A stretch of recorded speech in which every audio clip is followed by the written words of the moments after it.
Hello, welcome back to my channel. Today I will be doing my August wrap up, finally. I read a total of 7 books in the month of August, and it was kind of a not great reading month.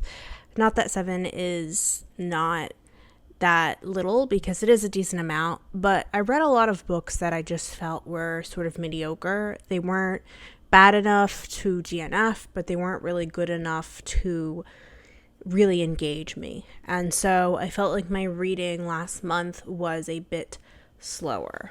But nonetheless, I did finish 7 books. We have 4 of them here, and the rest were library books. So if you are interested in reading about primarily interconnected stories about different women's lives, stick around and we will get started. The first book I finished in the month of August was a nonfiction, and it was Angela Davis's Women, Culture, Politics.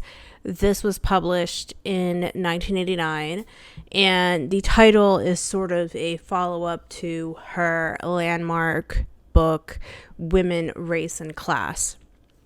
This, though, unlike Women, Race, and Class, which is essentially a historical account and narrative of Black women and feminism and the civil rights movement in the United States, starting from slavery, this is essentially a collection of her personal essays and speeches that she gave over the years in the 1980s during the Reagan era. It is divided into 3 sections. The first is Women and the Pursuit of Equality and Peace. The second is on international issues. And the third is on education and culture. So it is essentially, like I said, a critical lens of the contemporary issues of that time in the 1980s. And it deals with Black feminism, African American issues, intersectionality, and the pernicious effects of capitalism, particularly under Ronald Reagan.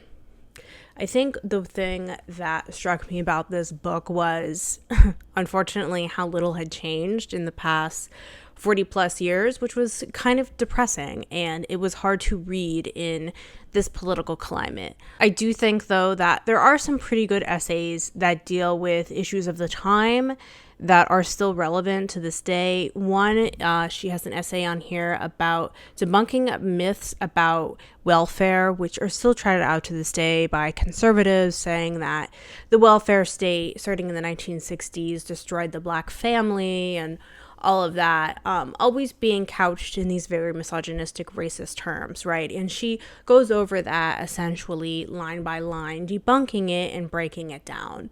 One of the standout essays I thought was her essay about women in Egypt and this sort of patriarchal and colonial view that women in the global north have towards women in the global south. And the one thing that she mentions in this that I thought was an interesting correlation was how there is this link between economic conservatism and sexism and like social conservatism, and how the two are intertwined. I do recall reading in a book by this author called Suzy Hansen, Notes on a Foreign Country, how Egypt became much more socially and culturally conservative under Sadat, who opened up this sort of like open door neoliberal policies within Egypt when Egypt was became at peace with the West. So that was like probably one of the most standout interesting essays, because though that a lot of these topics, like they're all interrelated topics in these 3 sections, it can get a little bit repetitive. I don't think it was as repetitive as her other book, Freedom is a Constant Struggle, which is also a collection of her speeches and published essays. So I think this one had a little more variety, but while I was initially engaged reading it, it kind of got a little bit slowed down. So I think it's pretty good. I would rate it 3.5 stars. It's not like essential reading to me. It is better, like I said, I think more engaging than Freedom is a Constant Struggle, but not on the level of Women, Race, and Class. And yeah, like I said, I would rate it 3.5 stars. The next book I finished in the month of August was Golf by Mo Ogrodnik. I think that's how you say your name. I am so sorry. This, I think, was released this year, and a friend actually recommended this book to me. She hadn't read it, but she just saw it, and she saw the synopsis, and she thought I would be interested, and I understand why she thought that. This is a story of 5 different women who are interconnected to the Gulf states. And this occurs during the 2010s. And so we follow these 5 women's lives as some of them sort of interconnect with each other, we see by the end of the novel. One of the women in this book, she's like one of the main characters. Well, I think obviously the author relates to her the most. She is a white American woman from New York City named Justine, and she travels to Dubai for a period of time to put together this exhibit on falcons. She's like an art curator, art exhibitionist. And then we have another storyline about this rich Saudi housewife who is just overall a terrible, selfish person who really doesn't want to be a mother. And we have this other connected story that overlaps with her Filipino nursemaid, Flora. And then the 4th woman we follow is an queer Ethiopian woman named Eskader, who travels to Dubai to track down her love, who her lover had gone to Dubai for work, essentially. And then, Eskader's story overlaps with Justine's. And then the 5th woman who we follow, whose story doesn't really connect with any of these, it's not even in the Gulf, is Zaina, who is this Syrian student who marries an ISIS fighter, and then she eventually becomes like this ISIS morality police. Is like these guards of women in like ISIS occupied areas that would like dictate and punish women who were not dressed appropriately in the area. So there's a lot going on in this. There's a lot of heavy, disturbing imagery. But there were 2 things that didn't really work for me. I think the first was the writing. It was just too overly poetic and melodramatic, and it really verged on purple prose. And I think that Eskader's was the most obvious example of this, the writing for her story. I have some lines that I want to read that I just thought were kind of cringy. One was, Amara, this is her lover she follows, was here and here and here. Eskader stands on the edge of things and aches. Amara said and said and said. Branches tremble and shudder in the rain. Amara did and did and did. Truck, riverbank, seed. And there's no place to put her aching down. Loss presses her like a flower, folds her in half and half again. She's a bullet shooting into dirt, a glass bottom crammed with stones. It was just too much. It was just too purple prose, just trying too hard to be a poet. And her storyline just felt like the least fleshed out, like almost like it was just this abstract idea in the author's mind. So I don't think that it's a coincidence that the chapters on her tend to be the most heavy-handed with the writing. And the second thing I didn't like was that at least 4 of these stories, I felt like they all were varying degrees of traumatic in a way that verged on trauma porn. And I kind of had an issue with that of you are following, now 4 of these women are women of color from the global south, Syria, Ethiopia, the Philippines, and Saudi Arabia.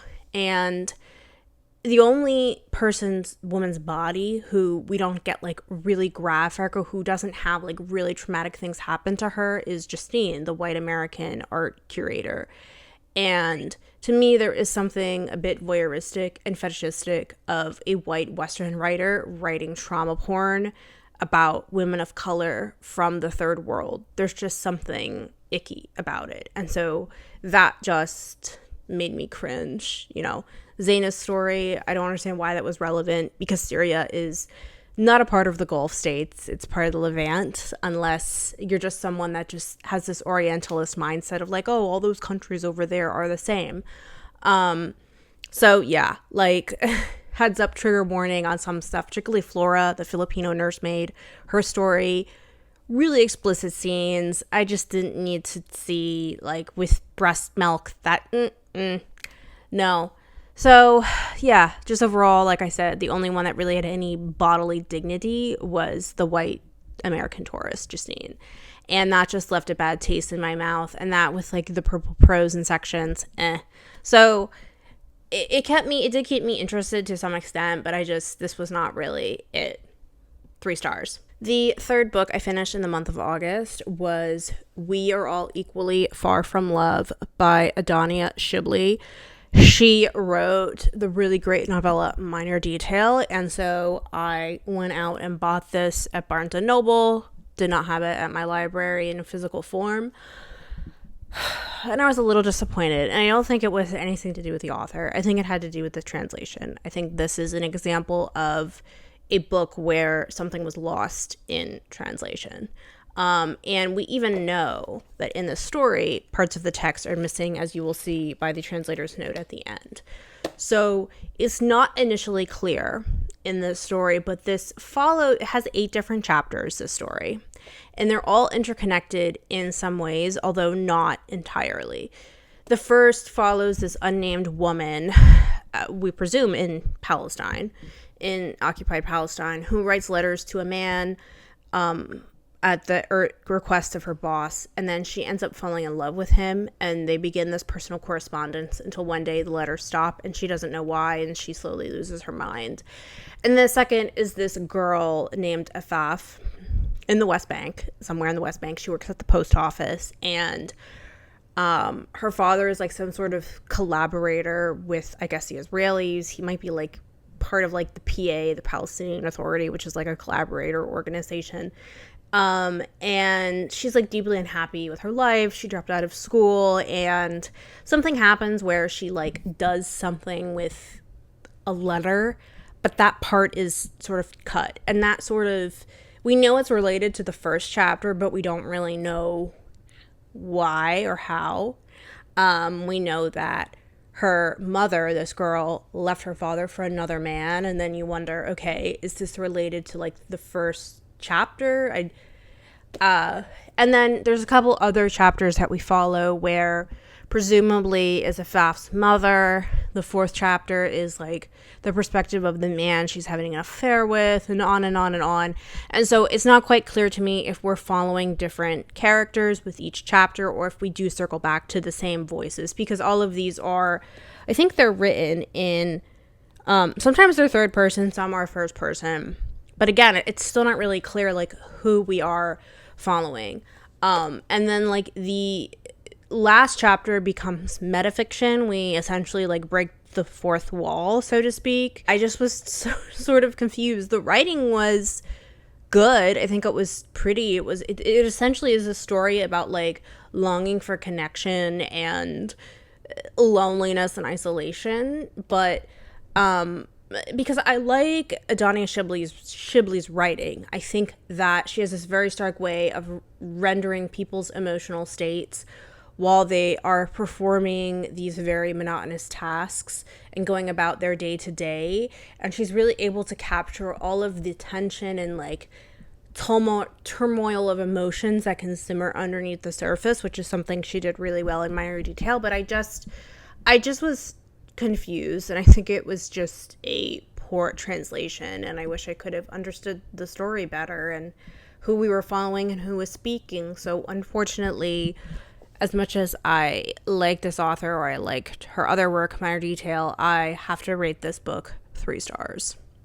The next book I finished was another novella. The last was a novella, and this is another Arabic translation, and I got this in a book bin.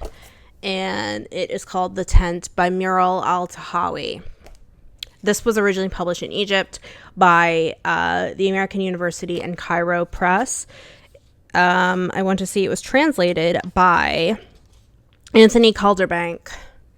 This one was translated by Paul Starkley. Okay. This one was even more confusing. I didn't have good luck with translation this month. This follows a young Bedouin woman named Fatima,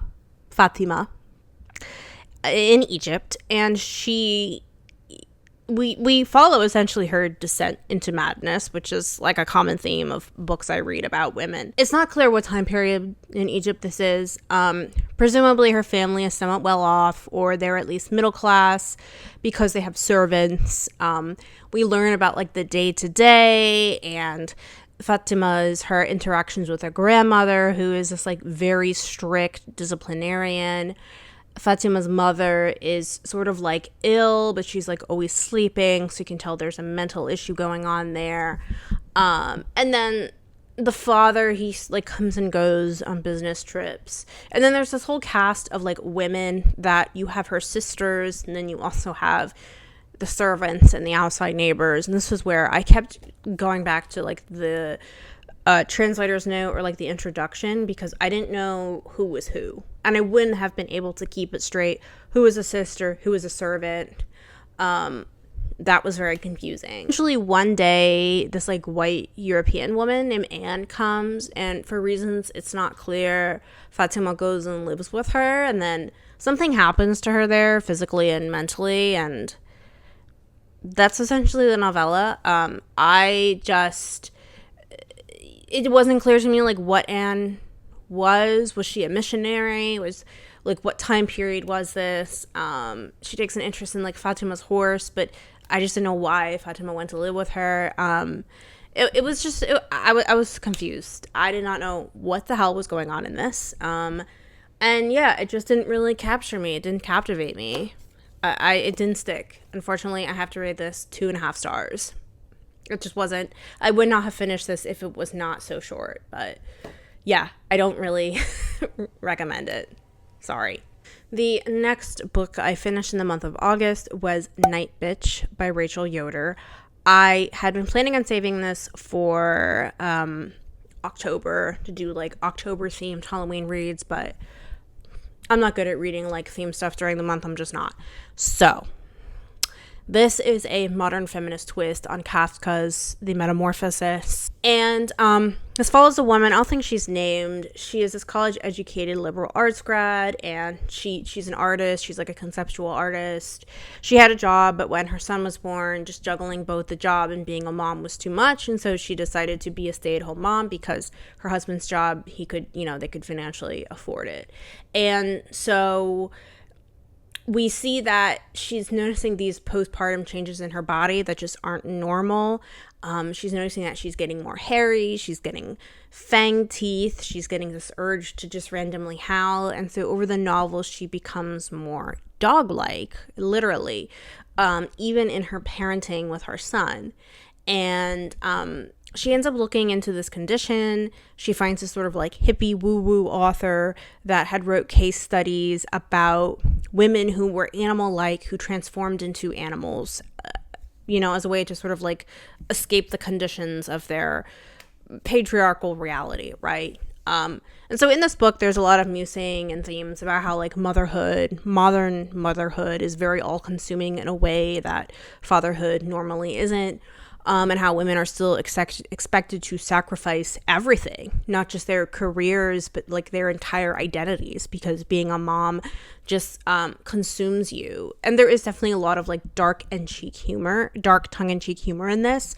But I found that like a lot of themes in this book had already been discussed ad nauseum. There was nothing really groundbreaking for me in reading this.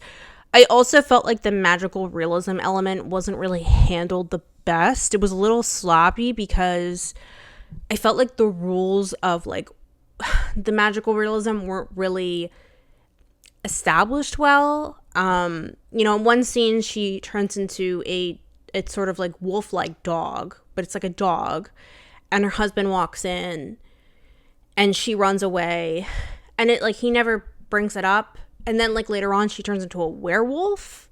So it wasn't clear if she was like a wolf dog or a werewolf.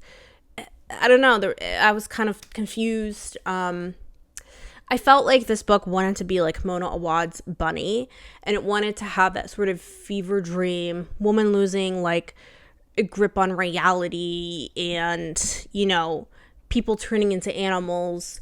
But it just wasn't up to par. I don't think the writing was as up to par as the book Bunny. there's just like a subplot line that kind of is a nothing burger. I'm not gonna spoil it or anything. I don't know what else was this trying to say. I just didn't find this to really add anything to it. I don't know. I was kind of disappointed. It was just okay. I would rate it 3 stars, but unfortunately it was kind of a letdown for me. So yeah. And the 6th book I read in the month of August was The Witches of El Paso by Louis Jaramillo. I just couldn't help myself. I was on like a Halloween kick, I guess, this month.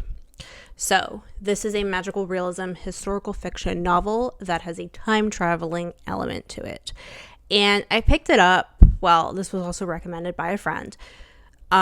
Because it does take place in the 1940s, one of the plots, and it deals with like witches and magic and all that, and motherhood, and in Mexico.